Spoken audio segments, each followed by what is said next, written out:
Hi, Melanie. How you doing? Good. How are you, Gracia? I'm doing great, thank you.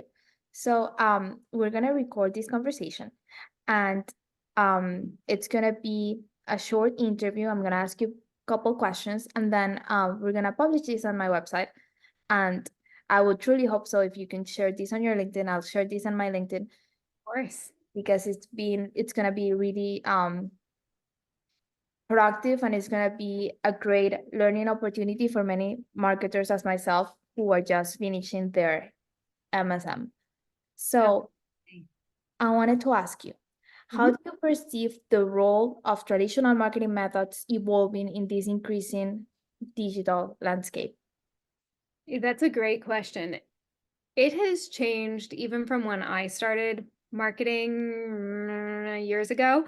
When I first started, digital was not, it was not a thing. And so, I remember very distinctly in 2012 when I first started even trying to figure out SEO marketing. And we had LinkedIn, but LinkedIn didn't, you couldn't run advertising on LinkedIn.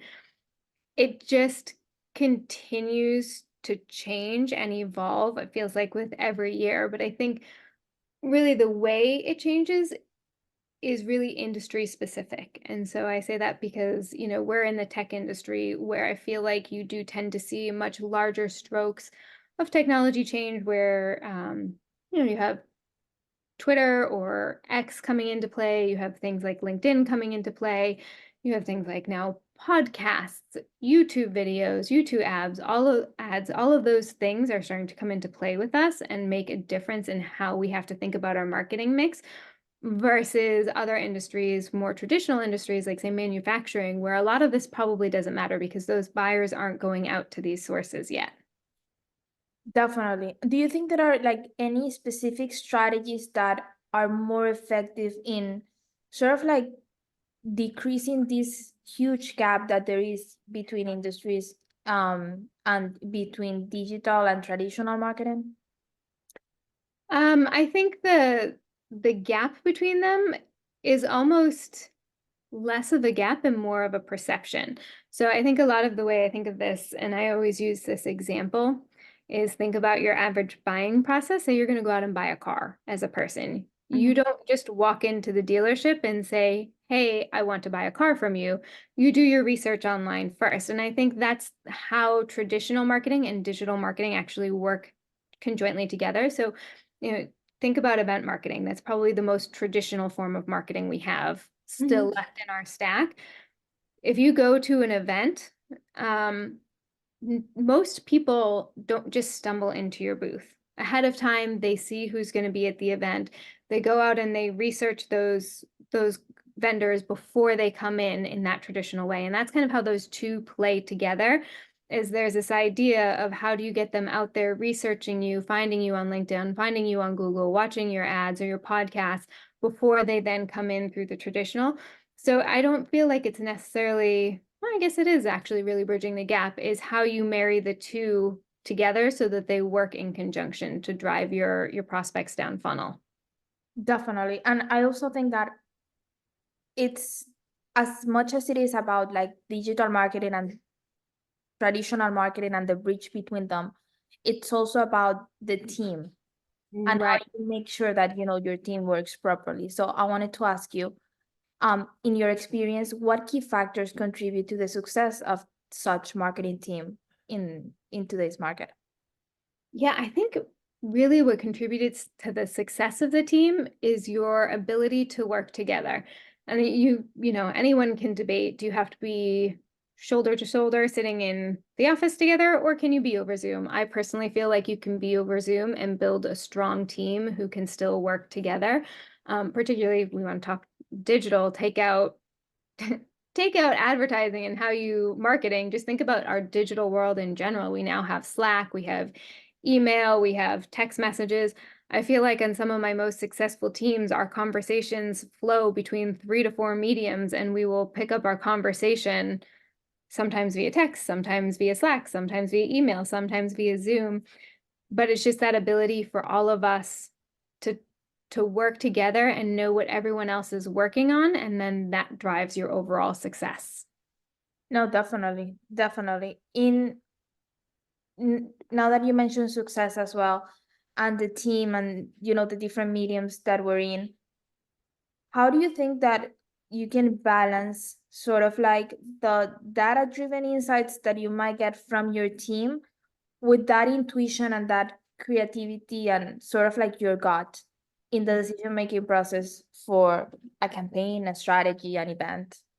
Yep, I think it's balancing them can be tough, particularly depends on all how you lead. So me, for example, I have a master's degree in marketing analytics as one of my two masters, which means I have spent far too much time learning how to read data and what to do with data. So sometimes I can absolutely go a little bit too deep, pull on a thread, and next thing you know, it's 4 hours later, and I'm like, have been down a rabbit hole of spreadsheets. Um, on the other hand, there are definitely marketers out there that are all gut instinct. I think a lot of that balance comes through having seen different things. And by that, I mean just like having tested things and seen what works and what doesn't work. Having, it's almost like it's tough to know what's going to work out at work at a trade show if you've never been to a trade show. So even just being on a floor and walking around, then you can have that kind of gut instinct of, oh yeah, that would play really well in a booth, or no, that actually wouldn't play because I've now been on a trade show floor and I've seen that. And I think that also works with digital marketing. On one hand, particularly in digital marketing, it's very easy to look at results and kind of very clinically say, okay, I can see my click-through rate there is not as good in version A as in version B, so I'm going to go with that. But before you even make version A and version B, you kind of have to have that gut instinct of what am I even going to test? And so that's where those two work together. Yeah, no, definitely. So you mentioned that you have a master's in marketing and analytics. Mhm. So I I know for a fact that you're someone who prioritizes continuous learning and skill development. Yep. So how do you do that? And how do you think that that particular skill has helped you advance in your career? Yes, I am the perpetual student. I feel like part of it has to be just who you are. I'm sure you obviously you know this, but from even for my teams, I do things like every other Friday is dedicated learning time, and it's dedicated to learning whatever you want to learn within marketing. So I have done things like I've gotten free ABM courses. Somehow I got some demand-based free ABM course and I gave it to my entire team to go out and let's go all become masters in ABM. Like, let's take the time to do this. So part of it is finding the courses, finding the things. I think also as we talk about this progression of marketing, I now feel like I'm probably on the back foot a lot of times of what comes next. I used to be young and hip and have all the social media trends. I'm now getting older. They're now aimed at younger people. And so a lot of this is now hearing the new trend and having to then go learn about it and educate myself. And so that's a lot of how I'm doing my learning is seeing the trends that are coming and then educating myself about them. That's amazing. And I mean, you're such an example and a role model for me. And I'm pretty sure that for many that have worked for you, because you're always putting the work to make sure that we are becoming better professional. Which leads me to my next question. What advice would you give to someone who's just trying to get into the marketing field, who's just maybe transitioning for from another industry, or just, beginning their career? Yeah, absolutely. I some advice, first of all, is you'd be surprised how many skills actually transfer over from whatever field you're coming into marketing. Whether it's you're sitting in a finance field right now and you're really good with numbers, well, that's great because we do a lot of reporting in marketing and you have to understand data. So just realize that your skills are transferable. I think the other thing is that marketing is a very approachable field, meaning that there is a lot to learn, but there's a lot of really great resources out there. I'm going to call them out because I love them. HubSpot Academy, it's free. I think if you want to know anything about marketing, you can go in there and learn it. And they are always my go-to personally. Whenever I have to go learn something new in marketing, I go to HubSpot Academy first. And so I think if you're coming over into marketing, find some of those resources and take some of those classes, because even if you haven't necessarily, worked in digital media, haven't done SEO before, you can take the class so then you can talk about it. and then find the other skills from your job that transfer into working in marketing. Definitely. So, do you think that, and at least one of the things that I love the most about marketing is the fact that you can do marketing regardless of the industry you want to focus on? Yes. I particularly have worked in the restaurant industry, in tech industry.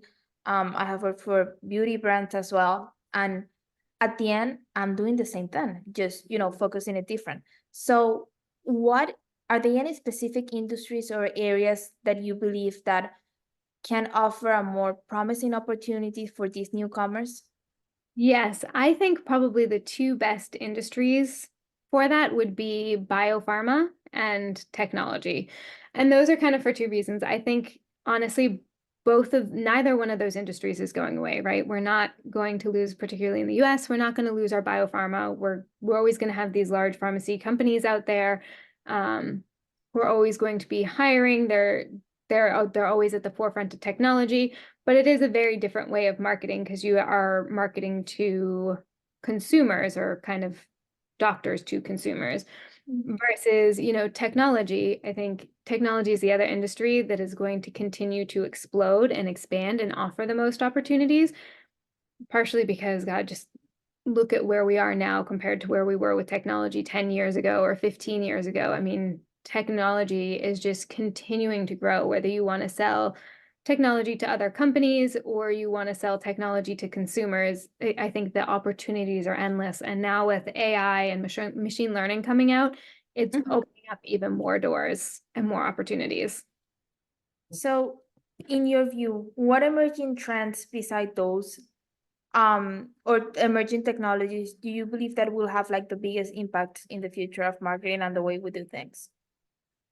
I think probably AI and machine learning is going to be one of the biggest impacts on marketing and how we do things. I think it already It has. is having a big impact on us, and the impact is still relatively small because I think a lot of marketers are still trying to figure out how to use that to our advantage. Mhm. Um, and I think that there's probably something else that's lurking around the corner that we don't even know about yet. And I can't wait to see what it is because honestly, 10 years ago, I could not have imagined that I could go to ChatGPT and say, give 4 bullet points and say, write an introductory email for me and get an email that I had to make only 2 minor changes to that is honestly better than anything I could have written for myself.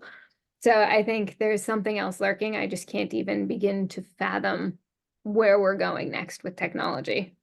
No, definitely. I totally agree with you. I think that in my case particularly, AI has had a huge impact Yes. as it has allowed me to be more productive, work faster, and more efficient. Because sometimes, particularly in my case, that as you know, I worked in digital marketing and content marketing, so I'm always writing things. Sometimes gathering or using the feedback that you're provided and translating it into something can be hard and can be complicated. And with AI, it's just easier. You just put the feedback and say, please implement this. And It's amazing how much more you can do with AI now and how easy, even if it's, taking the content thing or, the example there, even just when as you're sitting down to write, sometimes you have writer's block and it's tough to even think of. You get the dear first name and then you're like, shoot, now what? And you can take your 3 bullet points and put it into AI and come back and be like, oh, okay, great. This isn't exactly what I want to say, but now this gets my juice flowing and now I know what I want to say and how I want to say it. It's like it's the sounding board for you, but it's a computer and it does it way faster than if we were in a conversation. yeah, I mean, and I'm just surprised about like even a year from now, like how much it has evolved. For example, at the beginning of last year, it was like the boom with ChatGPT, and everything was like, okay, so you can help me write better. But now platforms like HubSpot are implementing AI into their stuff. Yeah. So they have like a function in which you can put like what report do you want or what do you get from the data, and the platform builds you the report, which to me is just fascinating because how many hours you spend trying to figure it out Yeah. how to do the report. And Yeah. it's just so quick. It's fantastic. That's amazing. And how much easier that makes your job too, is, you're having your manager come to you and say, hey, how often have you received hey, very quickly, can you pull me X report? And on our end, I'm assuming it's quick. And on your end, you're probably like, sure, just give me a couple of hours to figure out these queries and to sort through things. I mean, now AI can take that exact sentence and, a minute later, pull back everything for you. It's Oh, amazing. it's fantastic. And I think that also, because one of the things that people were very concerned about AI, particularly at the beginning, is that AI is gonna take your job, but it isn't. It's gonna make your job easier. And once you start sort of like looking at it that way and using it to your advantage, Yes. oh, it really helps. It does help. And I hope ultimately it helps as you become more effective as a worker, or all of us become more effective as workers with the AI tools. I hope it helps us to bring back some balance. Because the fear is that if I can do the report that I used to do in 2 hours in 10 minutes, well, now I have an hour and 50 minutes that I need to jam pack full with something else. I think work-life balance and figuring out that, okay, now I have this thing that can help me move things faster, which means I can have an hour to my life now because I have other things I need to do. So I really hope that we as a society can take this effectiveness that we're getting for our jobs and transcribe it into also being able to live our lives and getting more free time back for that. Definitely. I also think that I know for a fact that you truly balance your work life and your personal life. And I still don't know how you do it, but you managed to do it perfectly. So, what can you say maybe to someone who's you're starting out and still believe that he or she needs to work like 10 hours, 12 hours per day just to get it done, just because, he or she might be afraid that I'm going to lose my job or I'm not being as productive as I should. When really, and as you have told me in the past, as long as you get it done, I don't care how long it takes you. Right. I think some of that is honestly manager specific. I think a lot you will hear from my generation, so the millennial generation of managers, is many of us are very similar to me in the as long as you get it done, I don't care when you get it done, because I am trying to balance a family. I'm trying to balance, I'm a Girl Scout leader, I'm president of a charity, I'm a this, I'm a that. We have so many other things going on. My kids have activities every day of the week except for Friday. Like, That's there's it. so many other things going on that to me, it doesn't matter when it happens. And a lot of my generation feels that same way. I think we also had to struggle through when we were younger, working for those managers that said, and I had them too, that were like, oh, you have to be in your desk at 8:30, you have to leave at 5:30, and you take lunch from 12 to 1. And I don't care if your work is already done, you need to be in your desk from those hours. And so it was this feeling that like you had to find something to do to fill your time. You had to keep going and doing more. We got burned. We burned out. We got burned. And I think that is where we're now coming in and saying this is not okay for us. And I love that the generations behind me are coming in very strongly that same exact way and saying, I don't want to work. I don't want to work 10-hour days. I don't want to do these things. And I so applaud that. And I think as a manager, it's just so important to not worry about a butt in a seat or exactly what time people sign on, and instead look at the output of work. If the output is good, and have honest conversations. I think this is the other part, is have honest conversations with people about where they want to go in their careers, because maybe they're going to come back to you and say, yeah, my current job only takes me 4 hours a day, but I really want to get to the next level. What can I do to get to the next level? And the manager can sit down and path out and say, okay, so there's still this baseline stuff that has to get done, but now let's see if we can focus you in on a passion project that's going to elevate you within the company. Like, let's find other things to do. Maybe it's more learning time for you, whatever it might be, so that you are growing and we're helping you get to the next point. And again, who cares if it's 40 hours or 80 hours? I think we're not hourly employees, so the hours shouldn't exactly matter. Totally. This interview has truly been a pleasure. You have no idea. And I want to ask you one last question. Yeah. And it's simply what do you say like to every marketing? If you could like sum up something that you want, people to gather from this interview, what would it be?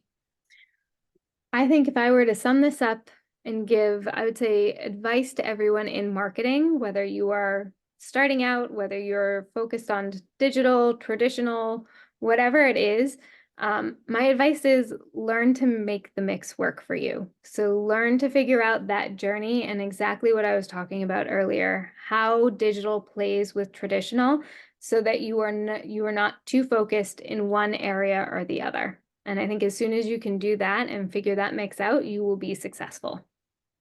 Thank you so much. So, Thank you for as having I me. said, it has truly been a pleasure, and I hope we keep, having these conversations every once in a while. Absolutely. Thank you so much for having me. It's been fun. You have a wonderful one.